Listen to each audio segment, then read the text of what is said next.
आपने अखबारों में एक टर्म सुना होगा, तुगलकी फरमान। ये तुगलकी फरमान हम लोग किसके लिए यूज़ करते हैं? खास करके ये मीडिया वाले लोग यूज़ करते हैं। किसके लिए यूज़ करते हैं? तो सरकार का कोई ऐसा पॉलिसी होता है, उसके लिए हम लोग तुगलकी फरमान बोल देते हैं। अब सरकार का कौन पॉलिसी को बोलते हैं वो आगे हम लोग समझेंगे। तो तुगलकी फरमान जो वर्ड है ये कहाँ से निकलता है?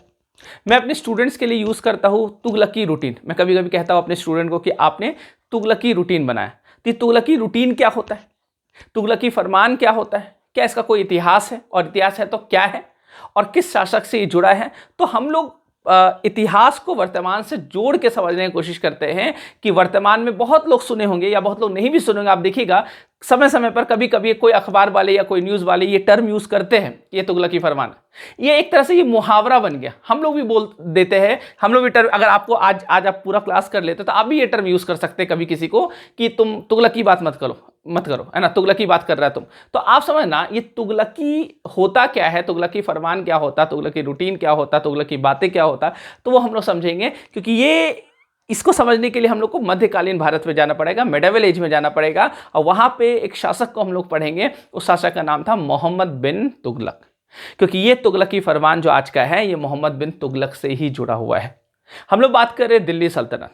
आपको पता है कि दिल्ली सल्तनत जो है मुगल से पहले यहाँ पे रूल करता था, जिसको हम लोग क्या बोलते थे, दिल्ली सल्तनत। और दिल्ली सल्तनत में 5 वंश ने शासन किया। जो पहला वंश था वो गुलाम वंश था, फिर खिलजी वंश आया, फिर तुगलक वंश आया, फिर सैयद वंश आया, फिर लोदी वंश आया। अब इसमें से जो तीसरा वंश है तुगलक वंश, उसी का इतिहास आज हम लोग क्या करेंगे, पढ़ेंगे। और तुगलक वंश में किसका जो दूसरा शासक था, मोहम्मद बिन तुगलक। क्योंकि तुगलक वंश के संस्थापक थे कौन, गयासुद्दीन तुगलक। और गयासुद्दीन तुगलक का ही पुत्र कौन, मोहम्मद बिन तुगलक। तो इसी मोहम्मद बिन तुगलक, जिसको हम लोग शॉर्ट में इतिहास में MBT कहते हैं, है ना, MBT। तो इसी MBT से जुड़ा हुआ है वर्तमान का तुगलकी फरमान, जो मैं यूज करता हूं, तुगलकी रूटीन या तुगलकी बातें, ये सब सारा चीज इसी से जुड़ा हुआ है। क्लियर? तो हम देखेंगे कि मोहम्मद बिन तुगलक से ये कैसे जुड़ा, तो क्या खास था। तो मोहम्मद बिन तुगलक को, इसका पॉलिसी को, सारा चीज़ हम लोग क्या करेंगे, आज हम लोग समझने का कोशिश करते हैं। क्लियर है? पहला चीज़ तो आप ये ध्यान रखना कि मोहम्मद बिन तुगलक, अच्छा, क्योंकि देखिए तुगलक वंश में बहुत सारा शासक आया। जैसे पहला शासक था गयासुद्दीन तुगलक, फिर आया मोहम्मद बिन तुगलक, इसके बाद आया फिरोज शाह तुगलक। तो बहुत लोग कंफ्यूज होते हैं कि ये तुगलकी फरमान कहाँ, किससे जुड़ा हुआ। तो मैंने आपका ये कंफ्यूजन पहला चीज़ दूर कर दिया कि ये जो मुहावरा हम लोग बोलते हैं ये किससे जुड़ा हुआ है, मोहम्मद बिन तुगलक, MBT से। मोहम्मद बिन तुगलक यहाँ पे अच्छा खासा शासन किया था। 1325 में से लेकर के 1351 तक। ये AD का हम लोग बात करें, ईस्वी का बात करें, तो 1325 से लेकर के 1351 तक, है ना। देख सकते हैं 25-26 साल, है ना, बहुत अच्छा खासा रूल यहाँ पे ये करता है। यहाँ पे जो मोहम्मद बिन तुगलक का शासन था, मोहम्मद बिन तुगलक, ऐसे इसका नाम था जौना खान या जूना खान, है ना।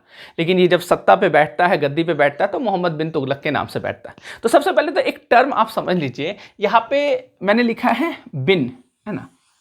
बिन का क्या मतलब होता है, बहुत लोग को नहीं पता है। तो इस वर्ड को पहले आप समझिए। जैसे आपने नाम सुना होगा मोहम्मद बिन कासिम, आपने नाम सुना होगा ओसामा बिन लादेन। वैसे अभी हम लोग लिखे मोहम्मद बिन तुगलक। तो ये बिन का मतलब क्या होता है, तो देखिएगा कहीं भी बिन वर्ड आए तो आप समझ जाना, बिन का मतलब होता है सन ऑफ। क्या होता है, सन ऑफ। मतलब मोहम्मद बिन तुगलक मतलब तुगलक का बेटा, तो सन ऑफ मतलब का बेटा, है ना। तो इस साइड जिसका नाम, जो नाम रहेगा वो इसके पिता का नाम होता है, और इस साइड जो है वो उस व्यक्ति का नाम होता है। तो मोहम्मद बिन तुगलक मतलब तुगलक का बेटा मोहम्मद। मोहम्मद बिन कासिम, कासिम का बेटा Mohammed. Osama bin Laden, Laden का बेटा ओसामा। अब देखो बहुत लोग को जब वर्ड का मीनिंग नहीं पता तो बहुत लोग गलती कर देते, बहुत सारे मीडिया वाले लोग गलती करते। जब ओसामा बिन लादेन मारा गया था तो बोले कि लादेन मारा गया, लादेन आतंकवाद, लादेन आतंकवाद, इतना खूंखार आतंकवाद था, वो मारा गया। लादेन उसका बाप था। आप उसको ओसामा बोलिए, या फिर आप क्या बोल सकते हैं, पूरा नाम बोलिए कि ओसामा बिन लादेन मारा गया, या ओसामा बिन लादेन खतरनाक आतंकवाद था। क्लियर है ना। या ओसामा आप बोल सकते हैं, लेकिन सिर्फ लादेन वर्ड आप नहीं यूज कर सकते, नहीं वो तो फिर उसके पिता में चल जाएंगे। क्लियर है ना। तो वैसे ही आप समझना, मोहम्मद बिन तुगलक मतलब तुगलक का बेटा मोहम्मद। मेरे ख्याल से ये आपको समझ में आ गया होगा। अब देखिए मोहम्मद बिन तुगलक से वर्तमान में तुगलकी फरमान कैसे जुड़ा है। देखिए पहला चीज तो आप ये समझिए, इसका अगर आप व्यक्तित्व का, इसका जो पर्सनालिटी का अगर आप अध्ययन कीजिएगा तो आपको ये पता चलेगा कि पूरे दिल्ली सल्तनत में सबसे ज्यादा पढ़ा लिखा व्यक्ति था। कभी कभी क्या होता है कि हम लोग गलत पोस्ट चूज कर लेते हैं। बहुत ज्यादा पढ़ा लिखा व्यक्ति था, ये कहीं पे प्रोफेसर चल जाता, बन जाता है ना, DUU में JNU में पढ़ाता कहीं पे जाके, तो ये बन गया राजा। और राजा बन गया तो ये गड़बड़ हो गया, है ना, क्योंकि ये इतना ज़्यादा पढ़ा लिखा व्यक्ति था तो अपने से बहुत आगे सोचता था। आप कह सकते हैं कि 200 साल आगे सोचता था, बहुत आगे सोचता था। और जब इतना आप ऐसे इमेजिन करो, मैं आपको कुछ इसके बारे में बताता हूँ। जैसे ये बहुत सारा भाषा का ज्ञाता था, ये अरबी का विद्वान था, ये फारसी का विद्वान था, इसको संस्कृत आता था, तो बहुत सारा इसको भाषा आता था। इसके अलावा ये गणितज्ञ था, ये ज्योतिष का बहुत अच्छा ज्ञान रखता था, ये कैलीग्राफिस्ट था, बहुत अच्छा सजा के लिखना जानता था। तो आप समझना, इसको मेडिसिन का नॉलेज बहुत अच्छा खासा था। तो बहुत 17-18 विषय के बारे में बोला जाता है कि ये पढ़ा था, इतना सारा विषय पढ़ा था। समझ सकते कितना पढ़ा लिखा व्यक्ति था। लेकिन आप समझना, ये जो पढ़ा लिखा व्यक्ति तो था, लेकिन क्या इसके पास जो ज्ञान था वो व्यवहार में लागू ये कर पाया कि नहीं कर पाया, वही चीज हम लोग को समझना है। तो इसके लिए हम लोग देखेंगे कि मोहम्मद बिन तुगलक का 5 पॉलिसी के बारे में। अच्छा, मैं आपको एक चीज और बताऊं, ये बड़ा सेक्युलर शासक था। ये आप देखिएगा, जैन धर्म के साथ ये संबंध इसका अच्छा था, हिंदू धर्म के साथ इसका संबंध अच्छा था। जैसे हिंदू फेस्टिवल होली जो होता था, ये बड़ा इसका फेवरेट फेस्टिवल होता था, ये होली खेलता था। जैन जो विद्वान होते थे उनके साथ ये बैठ के उससे ज्ञान लेता था, शास्त्रार्थ करता था, बैठता था, सुनता था उनसे। तो आप समझना, तो ये सेक्युलर टाइप का शासक था। जैसे मुगल में आप अकबर को पढ़ते हैं, वैसे दिल्ली सल्तनत में आप बोल सकते हैं कि अकबर से पहले अगर कोई सेक्युलर शासक आया था तो यही था मोहम्मद बिन तुगलक, है ना। तो ये एक तो आप समझना ये चीज़, क्योंकि लोग बहुत ज़्यादा जब पढ़ लिख लेते हैं तो वो जो एक छिछला सोच होता है कि हिंदू मुस्लिम ये वो करना है ना, कट्टरता फैलाना, रूढ़िवादिता, तो वो चीज़ खत्म हो जाता है। फिर जब आप हाई लेवल का सोच बना लीजिएगा, हाई लेवल का स्टडी कीजिएगा, फिर आपको मंदिर मस्जिद, है ना, ईश्वर अल्लाह सब एक जैसा लगेगा, सबको पता चलेगा एक ही है, सबका नाम अलग अलग है। इंसानों ने बना दिया, इंसानों ने कहीं मंदिर बना दिया, कहीं मस्जिद बना दिया, कहीं चर्च बनाया, जिसको जो समझ में आया वो उस हिसाब से क्या किया, जो जहाँ का कल्चर जो डेवलप हुआ उस हिसाब से अपना कल्चर के हिसाब से सब चीज़ बनाया। लेकिन बाकी तो सब एक ही है ना। नाम आप उसको क्या कर सकते हैं, नाम कोई अरबी में बोलता है तो कोई संस्कृत में बोलता है, कोई हिब्रू में बोलता है ना। तो अलग अलग भाषा में लोग क्या करते हैं, ईश्वर का नाम लेते रहते हैं। बात एक ही है। अगर इसको हम मार्कर बोल रहे हैं कि पेन बोल रहे हैं कि पेंसिल बोल रहे हैं, कुछ भी अगर हम लोग नाम ले रहे हैं, है तो एक ही चीज़ ना, वही चीज़ है यहाँ पे।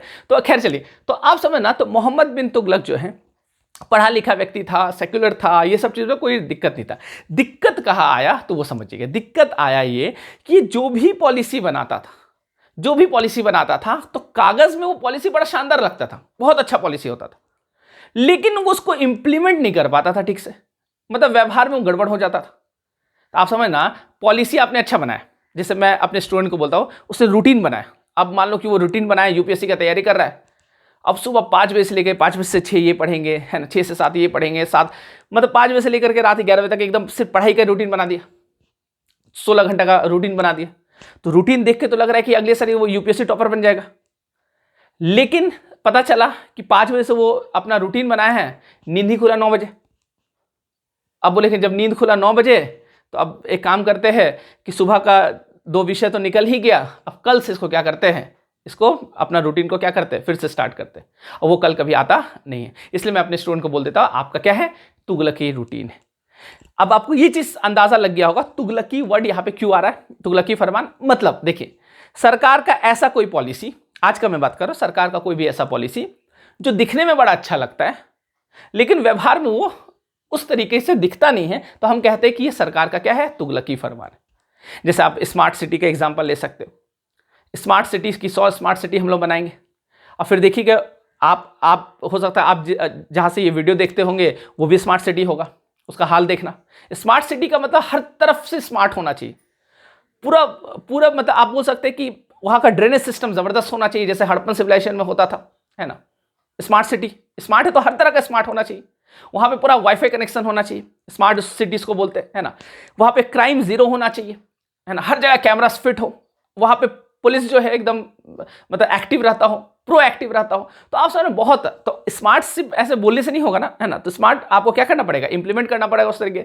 तो आप समझ ना, तो तुगलकी फरमान हम लोग इसलिए बोल देते हैं। क्यों? अब हम लोग तुगलक का, मोहम्मद बिन तुगलक का पॉलिसी को देखते हैं कि कौन कौन सा ये पॉलिसी बनाया जो फेल हो जाता था। तो आप समझ ना, अकॉर्डिंग टू बर्नी, एक हिस्टोरियन था, उसके समकालीन हिस्टोरियन था, कंटेम्प्रेरी हिस्टोरियन था, उसका नाम था बर्नी। जैसे बर्नी है, इब्न बतूता है जो मोरक्को से आया था यहाँ पे, इसी के टाइम में आया था। ये सभी टर्म आप याद रखना, एग्जाम में पूछता है कि इब्न बतूता किसके टाइम में इंडिया आया था, तो मोहम्मद बिन तुगलक के टाइम में। किसके दरबार में आया था, तो मोहम्मद बिन तुगलक के दरबार में आया था। तो इब्न बतूता के किताब से, बर्नी की किताब से, जो कि समकालीन इतिहासकार था, उन लोगों की किताब से हम लोग को बहुत कुछ जानकारी मिलता है मोहम्मद बिन तुगलक के बारे में। तो अकॉर्डिंग टू बर्नी, बर्नी ने बताया है कि मोहम्मद बिन तुगलक ने 5 पॉलिसी चलाया था। कितना? 5 नीति इसका था। अब पांचों नीति देखिए कैसे, नीति देखने में अच्छा लग रहा है लेकिन वो क्या हो जा रहा, फेल हो जा रहा है। तो उस चीज को हम लोग समझते हैं जो कि आपके एग्जाम में भी बहुत ज्यादा पूछता है। तो देखिए हम लोग समझते हैं एक एक करके इसकी नीति को। तो सबसे पहले इसने क्या किया, इसने जो दोआब क्षेत्र था, दोआब आप लोग समझते हैं, दोआब मतलब, आब मतलब क्या होता है, नदी, पानी है ना, आब मतलब क्या होता है, पानी होता है। तो 2 नदियों का क्षेत्र दोआब है ना। जैसे पंजाब बोलते हैं पंजाब है ना, आब मतलब पानी हो गया, नदी हो गया। तो पंजाब मतलब 5 नदियों का प्रदेश पंजाब। तो वैसे ही दोआब जो है, देखिए समझिएगा, दोआब है ना, दोआब में इसने क्या किया, यहां पे टैक्स को इंक्रीज कर दिया, कर वृद्धि कर दिया। ठीक है, दोआब में बोला जाता है, दोआब कौन सा दोआब, गंगा यमुना दोआब। ठीक है, तो गंगा यमुना दोआब मतलब क्या हो गया, देखिए मान लीजिए ये गंगा नदी है, ये यमुना नदी है, इस दोनों के बीच का क्षेत्र, ये जो क्षेत्र है इसको हम लोग क्या बोलते हैं, दोआब। इसी को हम लोग क्या बोलते हैं, दोआब। क्लियर? और दोआब जो होगा वहां पे चूंकि पानी अच्छा खासा आ रहा है, वहां पे मतलब उर्वरक भूमि होता है, कृषि अच्छा होता है। तो इसने क्या देखा, जब ये सत्ता पे आया तो खजाना खाली था, इसको ये अपने से, मैंने बताया कि बहुत आगे सोचता था, इसके दिमाग में बहुत सारा पॉलिसी था। तो ये सोचा कि पॉलिसी को अगर बहुत पॉलिसी बनाएंगे और कल्याण अगर हम करना चाहेंगे तो उसके लिए हमको क्या चाहिए, पैसा चाहिए। अब पैसा आएगा कहां से, तो टैक्स को बढ़ा दो। तो इसने क्या किया, दोआब रीजन में टैक्स का वृद्धि कर दिया। और कुछ कुछ हिस्टोरियन लिखे कि 10 टाइम्स है ना, 10 गुना टैक्स बढ़ा दिया। कुछ कुछ ने लिखा कि 20 गुना बढ़ा दिया टैक्स, है ना। तो दोआब क्षेत्र में से टैक्स बढ़ा दिया, यहां तो ठीक है। पीछे अगर आप इतिहास पढ़िएगा दिल्ली सल्तनत में ही, तो आप पढ़िएगा क्या नाम है उनका, अलाउद्दीन खिलजी। अलाउद्दीन खिलजी ने भी टैक्स बढ़ाया था, है ना। तो टैक्स तो बहुत सारा सरकार बनाता है, वर्तमान में टैक्स बढ़ता है। फिर ये बनाया तो कौन सा, ये बढ़ा दिया तो कौन सा गुनाह कर दिया। तो गुनाह ये हो गया कि जब ये टैक्स वृद्धि किया, जिस साल इसने टैक्स वृद्धि किया उसी साल अकाल पड़ गया, पनौती था बेचारा। मतलब प्रकृति भी इसका साथ नहीं दे रहा है। मतलब जिस साल इसने क्या किया, टैक्स बढ़ाया, उसी साल क्या हुआ, अकाल पड़ गया, सूखा पड़ गया, लोगों को खाना नहीं मिल रहा है। अब खाना नहीं मिल रहा तो लोग टैक्स कहां से देंगे। अब बोले कि अब इसका अधिकारी जो था वो जबरन क्या कर रहा है, टैक्स वसूल रहा है। इसके लिए किसान क्या हो गए, नाराज हो गया, किसान ने एक जोरदार आंदोलन कर दिया। तो दोआब में जो कर वृद्धि किया, जो पहला पॉलिसी इसका था, वो क्या हो गया, बेकार हो गया। पॉलिसी अच्छा था कि टैक्स को बढ़ाएंगे, टैक्स का कलेक्शन बढ़ेगा, राजकोष में धन बढ़ेगा, और उस धन से हम क्या कर पाएंगे, उस धन से हम इंफ्रास्ट्रक्चर या फिर डेवलपमेंट ये सब जैसा काम कर पाएंगे, ताकि और आगे समृद्ध, बहुत तेजी से क्या हो, समृद्ध हो। तो आप समझना, तो अच्छा स्कीम था, लेकिन ये क्या हो गया, फेल हो गया। तो एक आप 5 में याद करते जाना, एग्जाम में पूछेगा कि कौन सा 5 पॉलिसी मोहम्मद बिन तुगलक पढ़ाया था, मतलब ये किया था, इंप्लीमेंट किया था। तो एक तो हो गया कौन, दोआब में कर वृद्धि। तो कौन सा दोआब, गंगा यमुना दोआब। ठीक है, एक तो ये हो गया। इसके अलावा दूसरा पॉलिसी जो था वो था राजधानी परिवर्तन। राजधानी परिवर्तन, राजधानी परिवर्तन क्या है समझना। अभी तक जो राजधानी था वो था दिल्ली। अभी दिल्ली कहाँ राजधानी था, इसके टाइम तक दिल्ली। अब समझना, दिल्ली राजधानी है।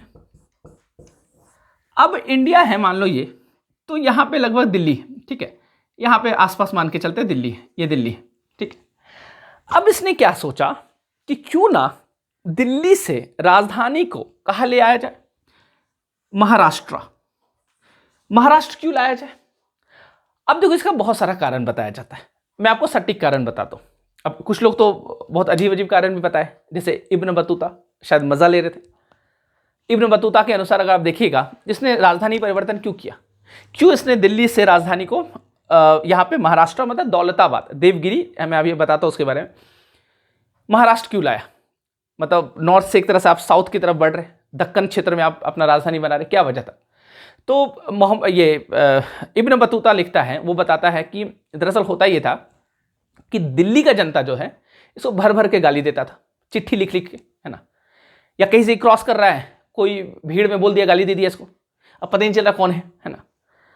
और कभी कभी चिट्ठी फेंकता था इसके पास, उस चिट्ठी में नाम नहीं लिखा रहता था, अब गाली भरा है।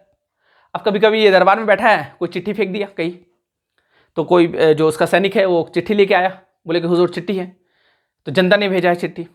तो मोहम्मद बिन तुगलक बोलता था पढ़ो, जोर से पढ़ो। तो अब बेचारा वो तो पढ़ चुका है, वो बोले कैसे जोर से पढ़े, बोले हुजूर आप ही पढ़ लीजिए। बोले नहीं नहीं, पूरा है ना, मेरा जितना लोग यहाँ पे है ना, मेरा सेनापति, मेरा मंत्री संतरी है ना, जितना मेरा यहाँ पे लोग हैं, सारे लोग सुनेंगे जनता मेरा क्या तारीफ करना चाहता है। अब बेचारा पढ़ने वाला परेशान, वो क्या कर रहा है, उसको पढ़ रहा है। अब पढ़ रहा तो सिर्फ गाली दे रहा है। मोहम्मद बिन तुगलक बोलो बस बस बस बस बस करो, है ना, क्या कर रहा है। तो आप समझ ना, तो इब्न बतूता कहता है कि चिट्ठी में है ना गाली लिख लिख के इसको देता था।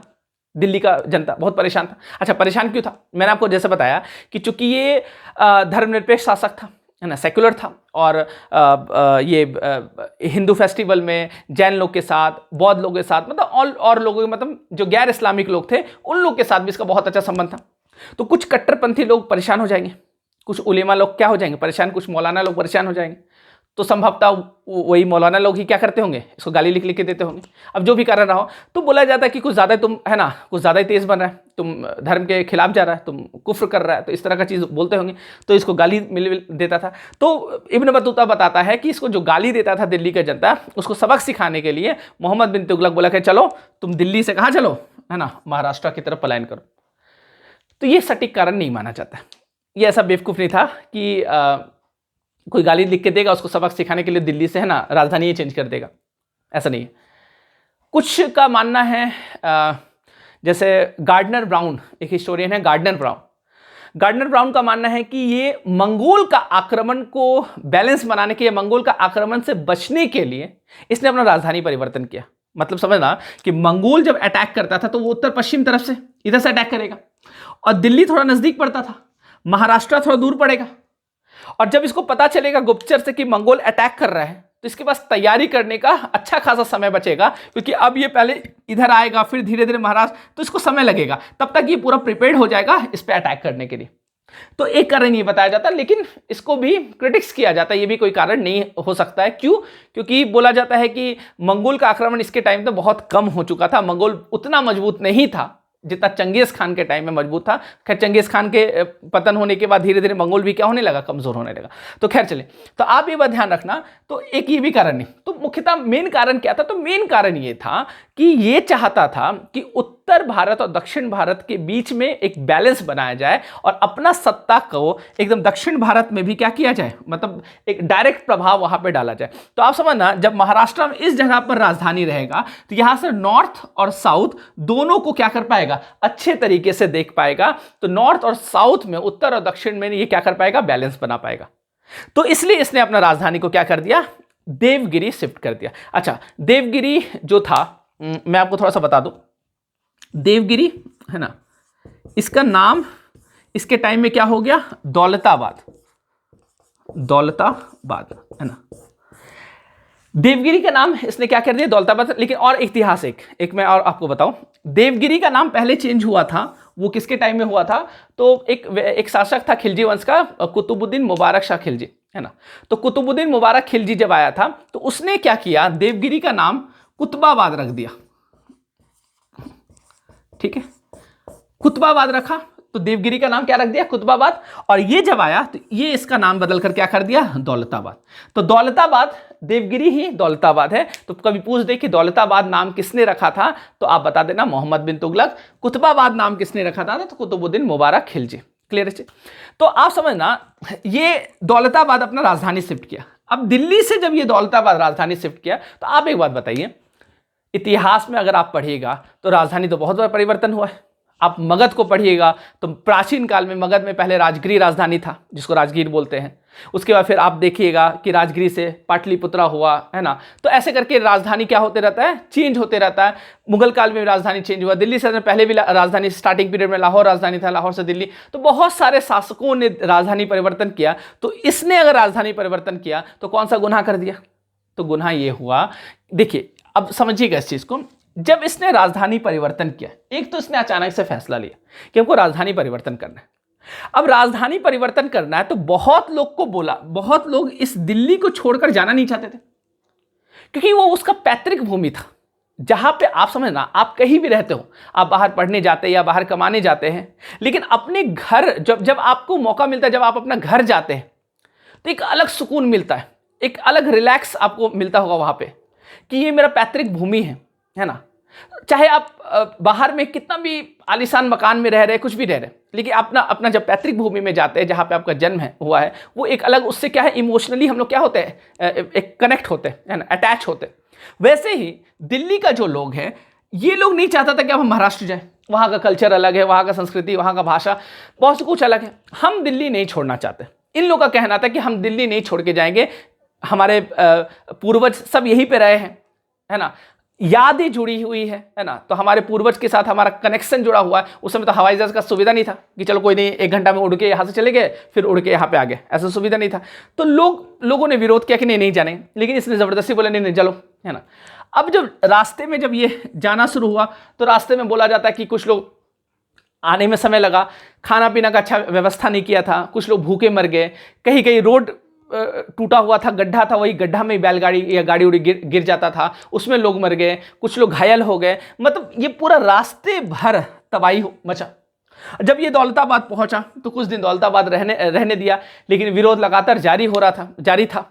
तो इसने फिर क्या किया, फिर वापस दौलताबाद से दिल्ली अपना राजधानी को फिर से शिफ्ट कर दिया। मतलब दिल्ली से एक बार दौलताबाद और दौलताबाद से फिर से राजधानी क्या कर दिया, दिल्ली। मतलब बिना कोई प्रिपरेशन का, बिना कोई तैयारी का, बिना कोई सलाह विमर्श का। अच्छा, ये भी समझता था कि मैं बड़ा विद्वान हूं, तो और ये सामने वाला को मूर्ख समझता था, लगता है इससे हम क्या सलाह लेंगे, हम तो इससे ज्यादा पढ़े लिखे व्यक्ति। तो ये खुद अपना दिमाग लगाता था, खुद से क्या करता था, पॉलिसी बनाता था। और राजधानी परिवर्तन इतिहास में बहुत सारे राजा ने किया है, लेकिन इसका राजधानी परिवर्तन ये 100% अनसक्सेसफुल रहा, और ये भी इसका पॉलिसी क्या हो गया, फेल हो गया। तो ये भी पॉलिसी फेल हो गया, राजधानी परिवर्तन वाला पॉलिसी भी क्या हो गया, फेल हो गया। अब देखिए अगला पॉलिसी क्या है। अब जो है अगला पॉलिसी वो है, तीसरा जो है वो है टोकन करेंसी, सांकेतिक मुद्रा। आप हिंदी में क्या बोलते हैं इसको, सांकेतिक मुद्रा। इसने टोकन करेंसी चलाया था, जैसा कि मैंने आपको बताया, ये अपने से बहुत आगे सोचता था, और आप समझना आगे चलकर लगभग हर देशों ने इस टोकन करेंसी को अपनाया और चलाया। लेकिन ये टोकन करेंसी उस समय सोच रहा है जब बहुत लोग ये चीज सोचा ही नहीं था, बहुत कम जगह चलता था, मिस्र में, चीन में 1-2 जगह ही चलता था। पहले हम लोग ये समझ लेते हैं कि टोकन करेंसी क्या होता है। टोकन करेंसी क्या होता है, आप कह सकते हैं जैसे आज का नोट है ना, आज का जो नोट है, आपके पास 500 का नोट है, 100 का नोट है, 10 का नोट है, जो भी है ना, मान लेते हैं 500 का नोट। तो आप मुझे बताइए, जो 500 का नोट आपके पास है तो वो कागज का बना हुआ, तो क्या उस कागज का कोई वैल्यू है? कागज का कोई वैल्यू नहीं। उसमें जो 500 रुपया लिखा है और उसमें जो आरबीआई का गवर्नर का क्या है, सिग्नेचर है, तो आप समझना, तो यहां पे वो धारक को 500 रुपया देने का वचन देता है आरबीआई का गवर्नर वहां पे, और वो प्रॉमिस करता है कि ये 500 तुम्हारा क्या होगा, चलेगा। लेकिन क्या उसका कोई वैल्यू है, उस कागज का? कागज का कोई वैल्यू नहीं। जैसे आप समझना, आपने 500 का नोट लिया, उसको जला दो, जला के राख बन गया, दुकान में सामान ले लिए, बोले लो 500 का सामान दे दो, ये लो 500 का राख है, 500 नोट का ही राख है, इसको रख लो। दुकान वाले क्या करेगा, लाठी लेकर आपको दौड़ाना शुरू कर देगा। तो आप समझ लिया, तो आप जैसे वो पैसा जो 500 रुपया का नोट है उसको जला देते, उसका वैल्यू क्या हो जाता, खत्म। उसको बनाने में कितना लगा होगा, 4 रुपया 5 रुपया लगा होगा, कागज का कॉस्ट और सब चीज निकाल दो, है ना, 4-5 रुपया लगा होगा। लेकिन चूंकि आरबीआई का गवर्नर का वहां पर सिग्नेचर हो जाता है, उसको लीगल टेंडर में माना जाता है, सरकार द्वारा वो ऑथराइज्ड है, इसलिए उसका वैल्यू कितना हो जाता है, उसका वैल्यू 500। वो 4-5 रुपया का ही कागज है, लेकिन उसका वैल्यू कितना हो जाता है, 500 हो जाता है। तो उसको आप कह सकते हैं कि वो टोकन करेंसी, सांकेतिक मुद्रा, है ना।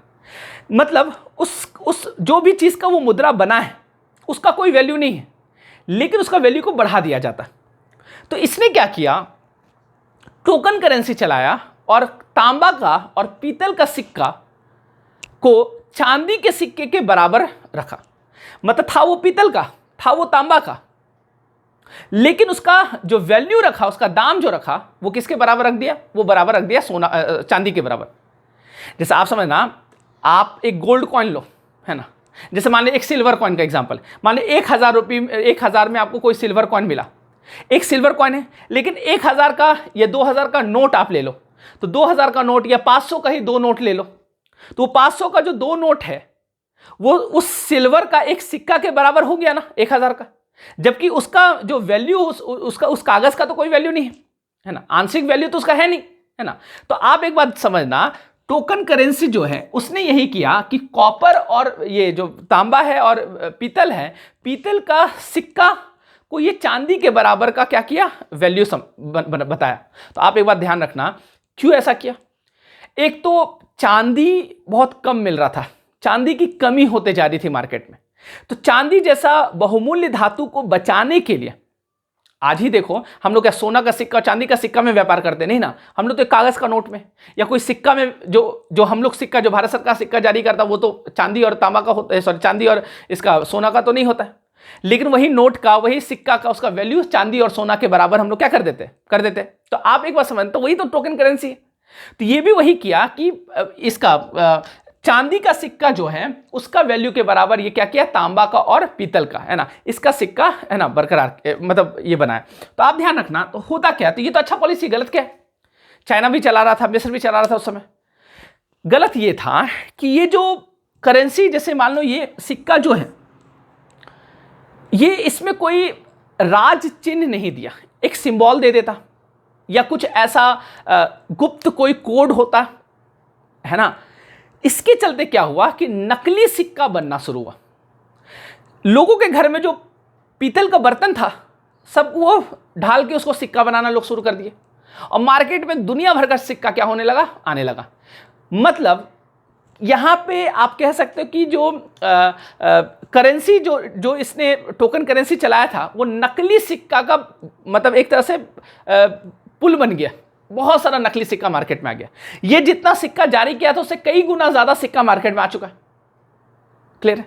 तो आप समझना, तो इकोनॉमी क्या हो जाए, इससे गड़बड़ा जाएगा, इन्फ्लेशन हाई हो जाएगा एकदम। इतना सिक्का आ गया, इतना लोगों के पास सिक्का, सबके पास सिक्का, सबके पास बर्तन है, उसको वो क्या कर रहा है, क्योंकि ये अगर कोई ऐसा कुछ कोड डालता, गुप्त कोड, या फिर कोई ऐसा चिन्ह लगाता, कोई स्टाम्प मारता, जैसे आप समझना चीन में, मिस्र में उस समय भी टोकन करेंसी चला, वो क्यों सक्सेसफुल हो गया, वो इसलिए हुआ क्योंकि उसका जो सिक्का था वो चमड़ा का सिक्का था, और उस पर वो अपना चिन्ह मारता था, जो कि राजा के पास वो चिन्ह रहता था और कोई वो चिन्ह नहीं मार सकता था।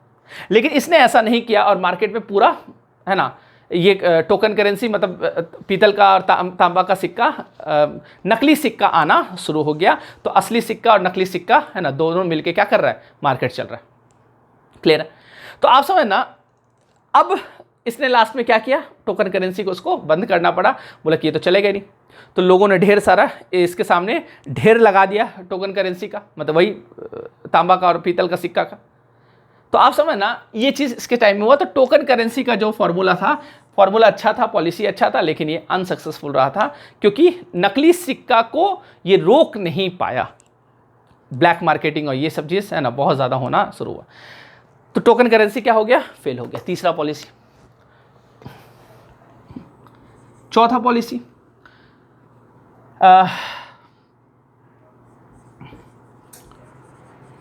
खुरासान अभियान, खुरासान एक्सपीडिशन।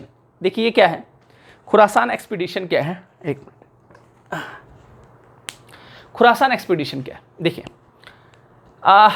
जैसे ये इंडिया है, ये अपने वेस्ट साइड में, है ना, वेस्ट साइड में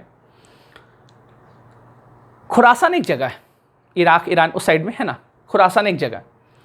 वहाँ पे इसने क्या किया, खुरासान का जो शासक था, वहाँ पे मतलब राजनीतिक परिवर्तन हुआ और खुरासान का शासक एक कमज़ोर व्यक्ति वहाँ का शासक बन गया।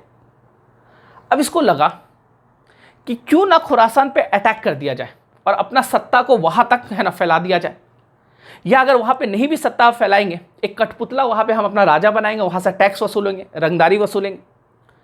तो बड़ा अच्छा योजना। देखा, हर राजा बनाता है, हर राजा चाहता है कि मेरा साम्राज्य का क्या हो, विस्तार हो। तो इसने सोचा, तो फिर क्या गलत किया, ये अपने कुछ मित्र के साथ मिलकर, विदेशी मित्र के साथ मिलकर, है ना, ये योजना बनाया कि चलो हम लोग खुरासान पे क्या करते हैं, अटैक करते हैं। अब बोला जाता है, अकॉर्डिंग टू बर्नी ने बताया कि लगभग इसने 3,70,000 सेना का गठन किया। इतना बड़ा सेना, आप समझ रहे, 3,70,000 का सेना का इसने क्या किया, गठन किया। और इसको एडवांस पेमेंट कर दिया। एडवांस पेमेंट जो कर दिया, ताकि ये देखिए अपना सोच से किया कि एडवांस पेमेंट करेंगे तो इतना बड़ा जो सेना है ये मेरा भागेगा नहीं, पहले से थोड़ा पेमेंट कर देते। इसको प्रशिक्षण पूरा दिया, ट्रेनिंग दिया, इसको ट्रेंड कर दिया, पैसा एडवांस दे दिया, सब चीज़ कर दिया। लेकिन जब बारी आएगी खुरासान पे अटैक किया जाएगा तो खुरासान में फिर से राजनीतिक परिवर्तन होता है और एक मजबूत व्यक्ति वहां का शासक बन जाता है। अब इसको लगा कि अब अगर अटैक करेंगे तो हम ही क्या हो जाएंगे, हार जाएंगे, और मेरा ही पूरा धन है ना, जान माल का क्या होगा, हानि होगा। तो खुरासान एक्सपीडिशन चला ही नहीं, मतलब ये अभियान चलाने से पहले ही अभियान क्या हो गया, खत्म हो गया, कागज में ही रह गया। और ये जो 3,70,000 का सेना जो बनाया था, जिसको एडवांस पेमेंट दिया था, क्या वो पैसा देगा? फिर वापस लेके भागा, बोला कि कुछ पैसा दे। बोला आप कहाँ से, हम लोग अपना खर्च चला रहे, पैसा कहाँ से देंगे आपको, है ना। तो सारा ये बेकार हो गया, 3,70,000 सेना बनाया और ये सब चीज़ है ना, सब बेकार हो गया। तो खुरासान एक्सपीडिशन भी इसका क्या हो गया, फेल हो गया। एक पांचवा जो है, लास्ट जो है, वो है कराचिल। कराचिल एक्सपीडिशन मतलब कराचिल अभियान। कराचिल कहाँ है? ये आपका हिमाचल, उत्तराखंड, वो जो क्षेत्र है, हिमालय वाला जो क्षेत्र है। इसने क्या किया, क्या सोचा, जो इसका जहाँ पे इसका शासन व्यवस्था जहाँ पे चलता था, और चाइना का जहाँ शासन चलता था, तो ये अपना क्षेत्र और चाइना क्षेत्र के बीच वाला क्षेत्र था कराचिल। ये कराची में समझिएगा, पाकिस्तान वाला, ठीक है, कराचिल है। तो कराचिल में ये सोचा कि क्यों ना कब्जा कर लिया जाए वहाँ पे, तो ये भी अच्छा ही पॉलिसी है। इसने क्या किया, लगभग 10,000 का सेना का गठन किया और 10,000 सेना को भेजा कि जाओ कराचिल में अटैक करके आओ, वहाँ पे कब्जा कर लो। अब कराचिल जो है वो ठंडा प्रदेश है, और ये ठंडा समय में भेजा ही, सितंबर के आसपास ये भेजना शुरू हुआ, लोग पहुँचे दिसंबर तक, नवंबर दिसंबर चल गया, है ना। आप समझना, ठंडा का समय, अब हम कहाँ भेज रहे, बर्फीला इलाका में, पहाड़ी इलाका में। और ये जो भेजा, ऐसे टी शर्ट पहना के भेज दिया कि जाओ है ना अटैक करके आओ। ना इसने कंबल का व्यवस्था किया, ना इसने मोटा कपड़ा का व्यवस्था किया। शायद इसको ज्योग्राफी का उतना नॉलेज नहीं होगा मेरे ख्याल से, नहीं तो इसको पता होना चाहिए कि हम बर्फीला इलाका में, वो भी ठंडा का समय भेज रहे हैं। इसको गर्मी का समय में एक्सपीडिशन चलाना चाहिए, ये ठंडा का समय में एक्सपीडिशन चलाया। और बोला गया कि जब लोग, सैनिक इसके आगे बढ़ते गए तो पीछे से क्या होने लगा, पूरा लैंडस्लाइड ये सब होने लगा, बर्फ और गिरने लगा। जो रास्ता था वो पूरा क्या हो गया, पैक हो चुका था। वो लोग आगे बढ़ते जा रहा, पूरा पहाड़ के बीच में वो लोग फंस गया, और ठंडा से वो लोग मर गया। किसी का उंगली गलने लगा, किसी का पैर गलने लगा, कोई ना उसके पास ग्लव्स था, ना स्वेटर था, ना जैकेट था, कुछ नहीं था, और उसका पूरा बॉडी क्या होना, काम करना बंद कर दिया, बोला गया, है ना।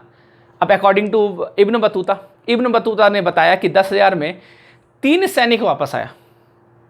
बर्नी बता रहा है कि 10,000 में 10 सैनिक वापस आया। हम लोग 15 ही मान के चलते। इब्न बतूता 3 बताया, बर्नी 10 बताया, हम लोग 15 ही मान के चलते कि 15 सैनिक वापस आया। जब सैनिक वापस आया, इसको लगा कि अरे क्या हुआ, हम लोग जीत गए क्या। तो ये बोला कि सैनिक लोग बोला कि लड़े कहाँ जो जीतेंगे, ठंडा से सब मर गया, है ना। ये भी इसका पॉलिसी क्या हो गया, फेल हो गया। तो आप देखना, मोहम्मद बिन तुगलक जो पॉलिसी बनाता था, पॉलिसी बड़ा शानदार होता था, लेकिन उसको व्यवहार में उसको क्रियान्वित नहीं कर पाता था, उसको इंप्लीमेंट नहीं कर पाता था। इसलिए बोला जाता है कि अगर आप पॉलिसी बनाइए, पॉलिसी तभी सक्सेसफुल होगा। पॉलिसी कागज में सक्सेसफुल नहीं होता है, पॉलिसी तभी सक्सेसफुल होगा जब आप उसको जमीन पे उतारिएगा, व्यवहार में वो क्या होगा, अच्छे तरीके से इंप्लीमेंट होगा। इसलिए देखिएगा, सरकार कोई भी पॉलिसी बनाता है, जब तक उसको इंप्लीमेंट सही तरीके से नहीं करेगा तब तक वो सक्सेसफुल नहीं होगा। यही वजह था कि जो मोहम्मद बिन तुगलक जो हैं, ये कोई भी पॉलिसी चलाता था वो फेल हो जाता था। इसलिए एक तरह से पनौती बन चुका था। इसलिए आज भी हम लोग ये टर्म यूज़ करते हैं कि सरकार अगर कोई पॉलिसी बनाए, वो इम्प्लीमेंट ना हो पाए, तो उस पॉलिसी को हम लोग क्या बोलते हैं, ये सरकार का तुगलकी फरमान है। आप समझ में आ रहा, तुगलकी फरमान क्यों? क्योंकि ये तुगलक जो फरमान जारी करता था, ये सब फरमान जो था, ये सब क्या हो गया, अनसक्सेसफुल हो गया, फेल हो गया। क्लियर? अच्छा देखिए, संयोग देखिए इसके साथ क्या हुआ। और 1351 के आसपास, है ना, थट्टा एक जगह है, थट्टा ये गया, वहाँ पे भी एक अभियान चलाने गया।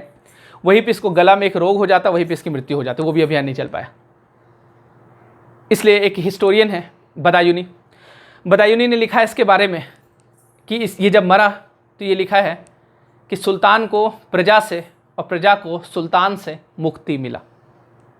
तो यही था MBT मोहम्मद बिन तुगलक। तो मेरे ख्याल से आपको ये चीज़ समझ में आ गया होगा। मिलते हैं हम लोग नेक्स्ट क्लास में, आज के लिए इतना ही। Thank you so much.